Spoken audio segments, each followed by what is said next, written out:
There are infinite ways to secure the victory in the new Marvel-centric card game Marvel Snap. But if you're new to the game or just starting out, creating a powerful deck could seem challenging at first. We have scoured around the multiverse to learn the latest tips, tricks, and metas the early game has to offer. Here are some of the best Pool 1 Marvel Snap decks to step up your game. Here's a great strategy for all those incredible ongoing cards that give you full control of the playfield. The goal of this deck is to spread across well-placed ongoing cards on locations to amass big buffs to your other cards while locking down the board and protecting said cards. Cards like Ant-Man and Punisher are great for getting points for cards played at a single location. Ant-Man gains the power when he's surrounded by other cards on the board, while Punisher is buffed by other players' cards opposing them. Namor, when left alone on locations, gets an instant buff of +5. Cards like Mr. Fantastic and Claw are perfect for powering for more than one location with points. For potential game-changing plays, Scarlet Witch changes the rules of a location that could stack the game in your favor, and Cosmo could protect you from nasty reveal cards. For all major power drops, Iron Man doubles the location power, while Spectrum boosts all ongoing cards. Other notable cards you can include in your deck are Captain America for an overall power boost, and Lizard for an early strong lead in the match. The YouTube channel Specimen has a great recommendation for a movement deck that is both chaotic and really fun to play. Multi-Man is a key component of this deck because he has an ability to create a copy of itself whenever it is moved from its location. There are many cards with abilities that allow this to happen. Play Iron Fist on turn 1, and then combo that with Multi-Man on the next turn for a quick duplication.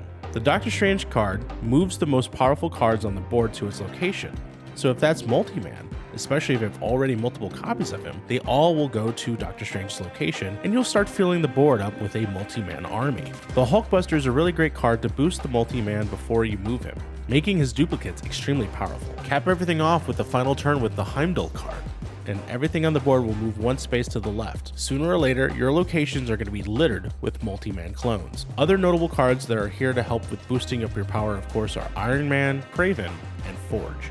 A early on-reveal deck that is easy to put together but starts to fall off when you get into higher pools is an on-reveal Odin deck. This deck relies heavily on having the Odin card for your endgame. It has a lot of power and lets you activate another go-around of your best on-reveal cards at a location. Elektra is great for disposing all those pesky Ant-Man, Nightcrawler, and all one-cost cards. Korg's Rock ability adds rocks to your opponent's deck, which could jam them up from getting the key cards later on in the game. Ironheart powers up 3 random cards on your side with 2 additional power points. When combined on a lane that's set for Odin, she can be a devastating boost to your cards. Enchantress puts a massive stop to cards like Iron Man, Strong Guy, Captain America, and Blue Marvel, which could really hinder your opponent. When used with Odin, it's a good card to challenge opponent's cards after turn 4. White Tiger is a great card to substitute Wolfsbane or Ant-Man because its ability to summon 2 large 7-power tigers with the help of Odin. Other notable cards like Angela getting buffed by cheap cost cards or Scarlet Witch to switching out troublesome locations can make the difference to securing the win. A pretty versatile and surprisingly strong deck revolves around the Khazar card.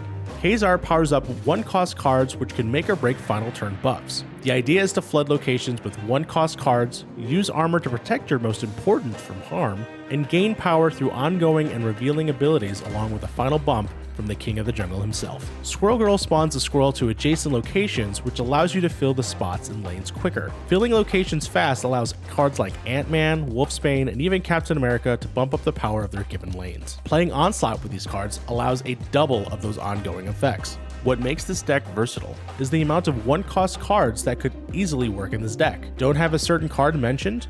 Consider Hawkeye, Elektra, Blade, Sentinel, or America Chavez as substitutes as you wait to unlock the perfect set. Sometimes sacrificing your cards is the best way to secure the victory in Marvel Snap. The idea of the deck is to buff up your cards by sacrificing weak or useful cards that you want to be sacrificed. Carnage is a highlight in this deck because you want to feed your low-powered cards to him to buff him up. Destroying a Wolverine allows Wolverine to return to the playfield to a random location, which works well when played with Carnage since it gets boosted from the sacrifice. Destroying cards like Squirrel Girl and Nova are great for numbers on the field for Carnage to consume, but provides buff for other units as well. The Red Symbiote is the only thing having fun because Apocalypse is a card that gets a +4 when it's destroyed from your hand. In combination with cards such as Lady Sif or Blade that make you discard cards from your hand, Apocalypse could reach a high level very quickly, which could spell game over for your opponent. These are some of the decks that could help you level up your monthly rankings and earn you big early game victories. For more Marvel Snap deck recommendations, check out our interview with Marvel Snap creator Ben Brode or visit our full Snap guide on IGN.